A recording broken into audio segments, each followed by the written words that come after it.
இந்த சாலிகிராமம் சபையிலே ஊழியனாக நான் வந்தேன்.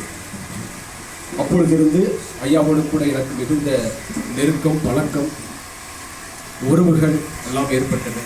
அதிகமாக என்னை நேசிக்கக்கூடிய ஒருவர். என்னை பொறுத்த மட்டிலும் அவரை குறித்து சொல்ல வேண்டும் என்றால் ஊழியரை அதிகமாக கனப்படுத்தக்கூடிய ஒரு சகோதரர். அதிகமாக ஊழியருக்கு கொடுக்கக்கூடிய, ஊழியத்திற்கு கொடுக்கக்கூடிய ஒருவர் அப்படி சொன்னால் வில்ஃப்ரெட் சுவாமிதாஸ் அவர்களே சொன்னாங்க. எல்லாரும் சொன்னாங்க, தேங்காய் கொடுத்தாங்க, இதெல்லாம் சொன்னாங்க. ஆனால் எனக்கு மட்டும் டபுள் போர்ஷன் கொடுத்தாரு. சொல்லுவார், கொடுத்துட்டு பிரதர் நீங்கள் ஊழியராக இருக்கிறதுனால உங்களுக்கு டபுள் அப்படின்னு சொல்லிட்டு கொடுப்பார். அப்புறம் மாதம் எனக்கு ஊழியராக இருப்பதனாலே அவர் எனக்கு கொடுப்பார், பணம் அனுப்பிச்சிருப்பார். அப்படி அனுப்பிச்சிட்டு இருக்கும்போது என் குடும்பத்தில் இன்னொருத்தங்க ஆட் ஆனாங்க. லிபியா பெர்பெச்சுவா குழந்தை பிறந்தாங்க. அப்போ ஐயா குழந்தை பிறந்த பிறகு சொன்னார், உங்கள் குடும்பத்தில் இன்னொருத்தங்க ஆட் ஆகிட்டாங்க, அதனால நான் அதிகமாக உங்களுக்கு கொடுக்குறேன் அப்படின்னு சொல்லிட்டு எடுத்து கொடுத்தாங்க. அது போல் அப்படியாக இன்னைக்கு ஊழியருக்கு கொடுப்பதில் அநேகருக்கு கஷ்டம் உண்டு. அநேகர் ஊழியர்களை மதிக்க மாட்டாங்க. இவரு பெரியாரா ஆயிடுவாங்களா அப்படின்னு சொல்லக்கூடிய இந்த உலகத்துல அவர் கடைசி வரைக்கும் அவர் உதவி செய்த ஒரு நல்ல தேவ மனிதனாக இருந்தார். அவரே கஷ்டப்பட்டு வயசான காலத்துல எவ்வளவு கஷ்டப்பட்டு, ஆனா இந்த பணம் அனுப்புறதுக்கு ஆட்டோ பிடிச்சி என்ன செய்வாருன்னா பேங்க், இந்தியன் பேங்க் தான், இந்தியன் பேங்குக்கு போய் அங்கே அனுப்பிச்சிட்டு வருவார். அப்புறம் இப்படியாக கடவுளுடைய ஊழியர்களை அங்கே மதிக்கக்கூடிய ஒரு நல்ல தேவ மனிதராக இருந்தார். நாம் சுருக்கமாக மிக நமக்கு நேரம் இல்லாததுனாலே சில காரியங்களை இந்த நாளிலே உங்களோடு கூட பகிர்ந்து கொள்ள ஆசைப்படுகிறேன். பிரசங்கியின் புஸ்தகம் 1ஆம் அதிகாரம், பிரசங்கியின் புஸ்தகம் 1ஆம் அதிகாரம்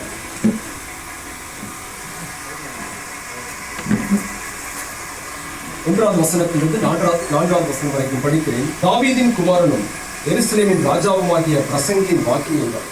மாயை மாயை, எல்லாம் மாயை என்று பிரசங்கி சொல்லுகிறார். சூரியனுக்கு கீழே மனுஷன் படுகிற எல்லா பிரயாசத்திலும் அவனுக்கு பலன் என்ன? ஒரு சந்ததி போகிறது, மறு சந்ததி வருகிறது, பூமியோ என்றென்றைக்கும் நிலைத்திருக்கிறது. சாலமோன் என்கின்ற மிகப்பெரிய ஞானி சொல்லக்கூடிய வார்த்தைகள் தான் இதை கேட்போம். உலகத்தில் அவனை போன்ற ஒரு ஞானி இல்லை. அவன் கடவுளுடைய வார்த்தையை இவ்விதமாக சொல்கிறான், ஒரு சந்ததி போகிறது, மறு சந்ததி வருகிறது, பூமியோ என்றென்றைக்கும் நிலைத்திருக்கிறது. நீ கவனிச்சீங்களா? இந்த இடத்துல மனிதர்கள் போகிறார்கள், வருகிறார்கள், ஆனால் பூமி என்ன செய்கிறது? நிலைத்திருக்கிறது. அப்ப மனிதர்களுடைய நிலைமையை பார்த்தீங்கன்னா பூமியாச்சும் என்ன செஞ்சிருக்கு? நிலைத்திருக்கிறது. ஆனால் இந்த பூமியிலே வாழும்படியாக இருக்கிற மனிதனுடைய நிலைமை பார்த்தீங்கன்னா இதுதான். ஒரு சந்ததி வருகிறது, ஒரு சந்ததி. இன்னைக்கு வில்ஃப்ரெட் சுவாமிதாஸ் அவர்களுடைய வாழ்க்கையின் சரித்திரம் என்னானது? நிறைவடைந்தது. இப்ப நாம இருக்கிறோம், நம்முடைய சந்ததியும் என்னாகும்? ஒரு காலத்துல முடிவடையும். இதுதான் பூமியிலே மனிதனுடைய நிலைமை.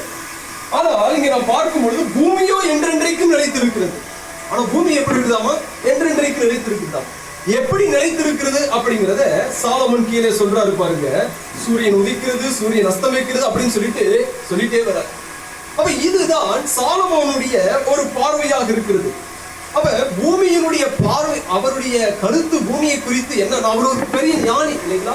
என்னன்னா பூமி என்றென்றைக்கும் இருக்கிறது, ஆனால் மனிதனோ என்றென்றைக்கும் என்ன இல்ல, அவன் மாறி போகிறான். ஒரு சந்ததி வருகிறது, மறு சந்ததி மாறி போகிறது.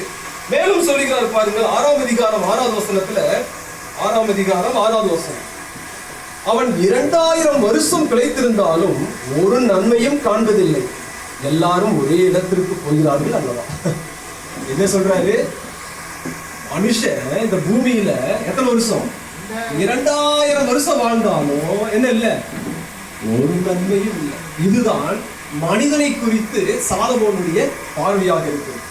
அதுக்கு முந்தின வசனத்தை பாருங்க, 6ஆம் அதிகாரம் 3வது வசனம், ஒருவன் 100 பிள்ளைகளை பெற்று அநேகம் வருஷம் ஜீவித்து தீர்க்காயுசு அடைந்தால் அப்படின்னு சொல்றான். என்ன இல்ல, ஒரு நன்மை. பிரியமானவர்களே, இதுதான் மனிதனை குறித்து சாலமோனுடைய பார்வையாகும். 1 பேதுரு 1ஆம் அதிகாரம் 24வது வசனத்துல அப்போஸ்தலனாகிய பேதுரு சொல்லுகிறார், மனிதனை பற்றி சொல்லும்போது மனிதனுடைய வாழ்வு புல்லுக்கும் பூவுக்கும் ஒத்து இருக்கிறது. எப்படி இருக்குது? புல்லுக்கும் பூவுக்கும். ஏன் அதோடு கூட மனிதனுடைய வாழ்வை ஒப்பிடுகிறார் அப்படின்னா, இருக்கிறதுலேயே சீக்கிரமா வாடி போகிறது எது தெரியுங்களா? புல்லும் பூவும். காலையிலே வளர்கிறது, அழகா இருக்குது, அது பார்க்கும்போது ரொம்ப இனிமையா இருக்குது. ஆனா அதனுடைய ஆயுசு நாள் எவ்வளவுதாங்க? ஒரு நாள் தான், முடிஞ்சு போச்சு. அதனாலதான் வேதம் மனிதனுடைய வாழ்வையை புல்லுக்கும் பூவுக்கும் என்ன செய்கிறது என்றால் ஒப்பிடுகிறது. அப்ப மனிதனுடைய பூமிக்குரிய வாழ்வு நிலையற்றதும் மாயையானதுமாக இருக்கிறது. இங்க நாம் படிக்கிறோம் மாயை மாயை அப்படின்னு. மாயை என்ன புரியுதுங்களா உங்களுக்கு? மாயை என்னது? சுருக்கமா சொல்ல போனா, அதாவது காணல் நீரை போன்றது. வனாந்தரத்துல பாத்தீங்கன்னா இல்லையா, பாலைவனத்துல தண்ணியே இருக்காது, ஆனா தண்ணி இருக்கிற மாதிரி இருக்கும். ஆனா அங்க பக்கத்துல போனீங்கன்னா என்ன இருக்காது? தண்ணி. இதுதான் யாருடைய வாழ்க்கை? மனிதனுடைய வாழ்க்கை. இங்க சாலமோன் ஞானி சொல்கிறார், அது மாயை. இக்கரைக்கு அக்கறை பச்சை அப்படிப்பாங்களா, அது போலதான் என்னது மனிதனுடைய வாழ்க்கை, நிரந்தரமற்றது. இதோட கூட நிறுத்தி கொள்ளல இந்த சாலமோன், இன்னும் போய் ஒருபடி மேலே போய் பூமியிலே மனிதனுடைய வாழ்வு எப்படி அப்படின்னு சொல்றாரு பாருங்க. 3ஆம் அதிகாரம் 20வது வசனம். 3:20 எல்லாரும் ஒரே இடத்திற்கு போகிறது, எல்லாம் ஒரே இடத்திற்கு போகிறது, எல்லாம் மண்ணிலே உண்டாகிறது, எல்லாம் மண்ணுக்கு திரும்புகிறது. யாரோட தெரியுமா ஒப்பிடுறாரு? மிருகத்தோட ஒப்பிடுறாரு. பூமியில மனிதனுடைய வாழ்க்கை மனிதனை எதோட ஒப்பிடுறாரு தெரியுமா? விலங்கோடு கூட ஒப்பிடுறாரு. விலங்கு எப்படி செத்து மண்ணுக்கு போதோ அதே போலதான் மனிதனை என்ன செய்யறான்? செத்து எங்க போறான்? மண்ணுக்கு போறான். எந்த வித்தியாசம் இல்லை. ஆனால் பூமியோ என்ன செய்கிறது என்றால் நிலைத்திருக்கிறது என்று சொல்லி இங்கே நாம் படிக்கிறோம். இப்படி நிலையற்ற வாழ்க்கையிலே, உண்மையற்ற வாழ்க்கையில, மாயையான வாழ்க்கையில மனிதன் என்ன செய்து கொண்டிருக்கிறான் தெரியுமா? வாழ்ந்து கொண்டிருக்கிறான்.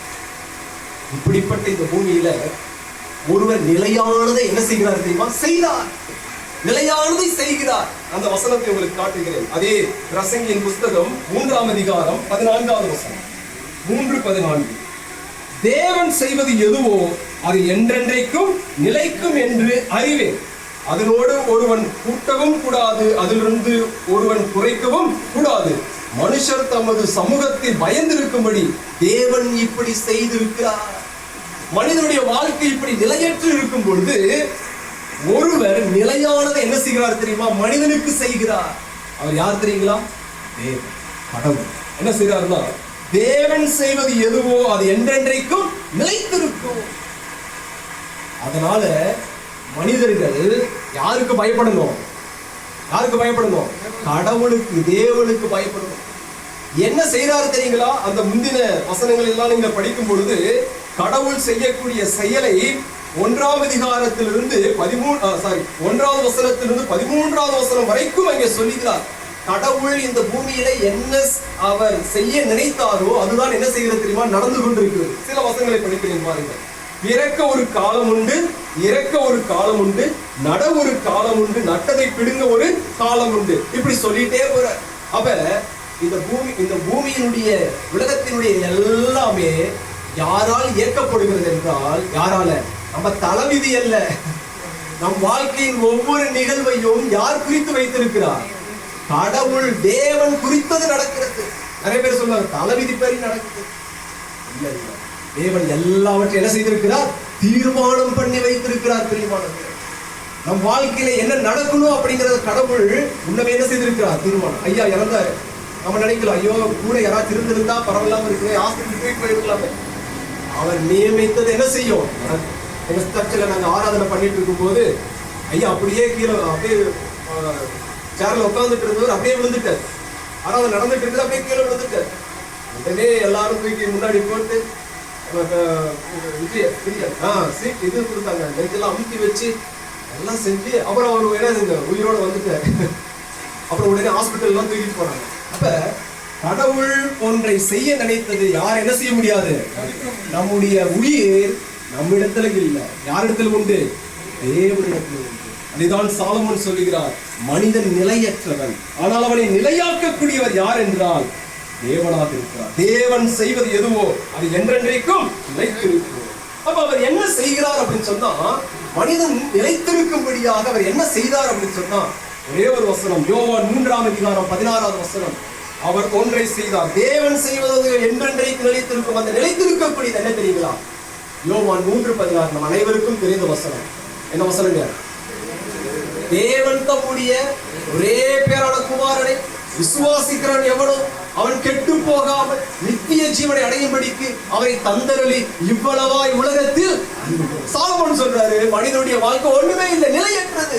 அது மிளகுகளுக்கு ஒப்பானது, புல்லுக்கும் பூண்டுக்கும் ஒப்பானது. இன்னைக்கு காலையில பூத்து சாயந்தரத்துல அழிந்து போகக்கூடியது. இப்படிப்பட்ட மனிதனுடைய வாழ்க்கையை கடவுள் என்ன செய்யறார் தெரியுமா?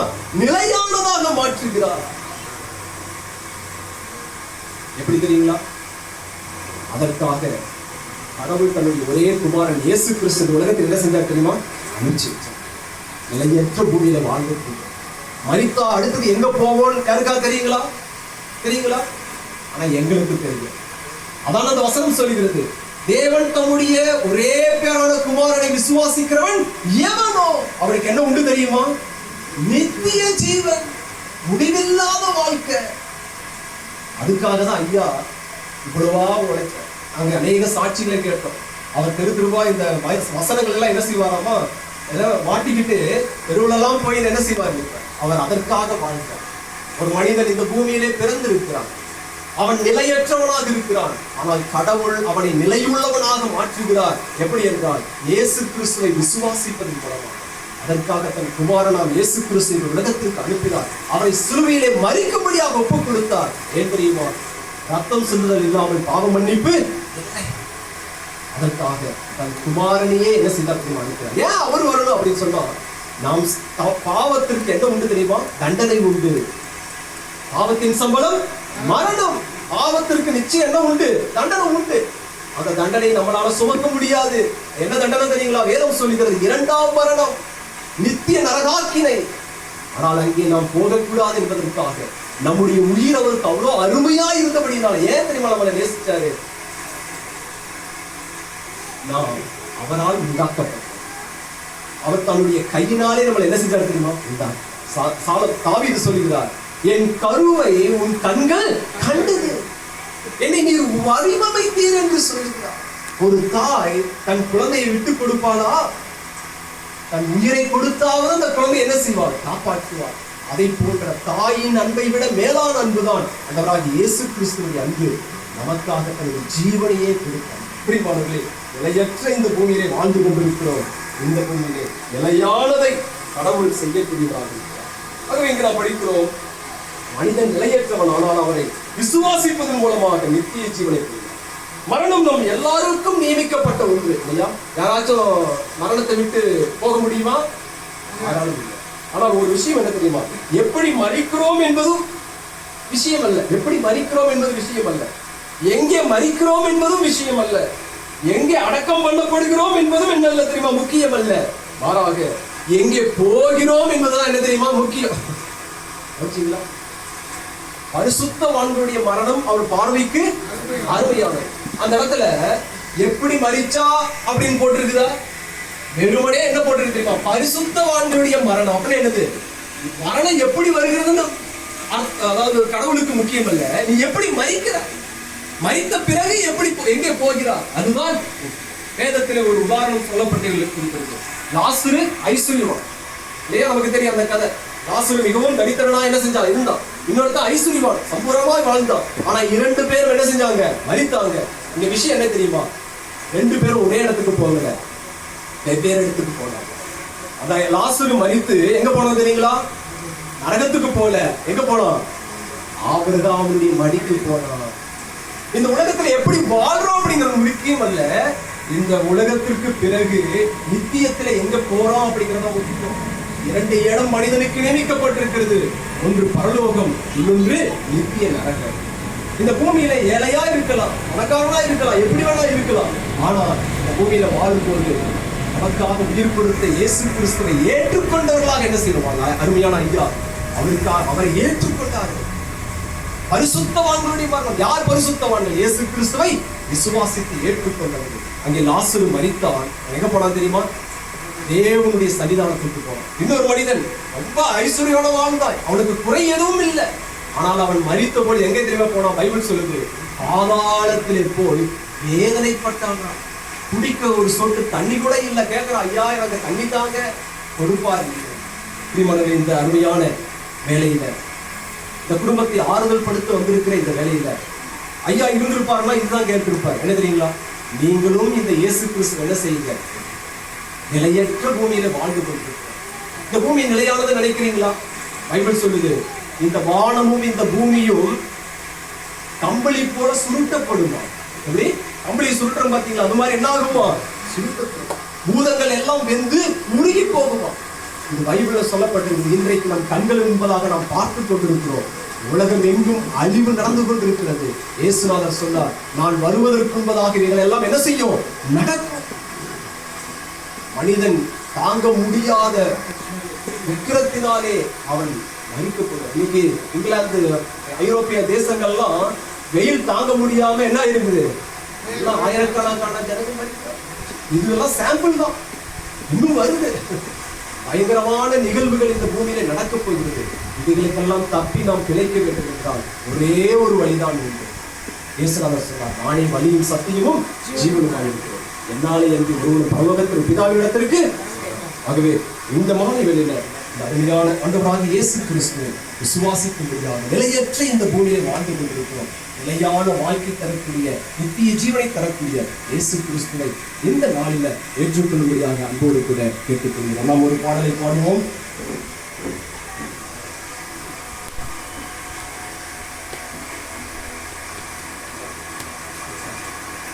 ஆறுநூத்தி 77 பாடல்.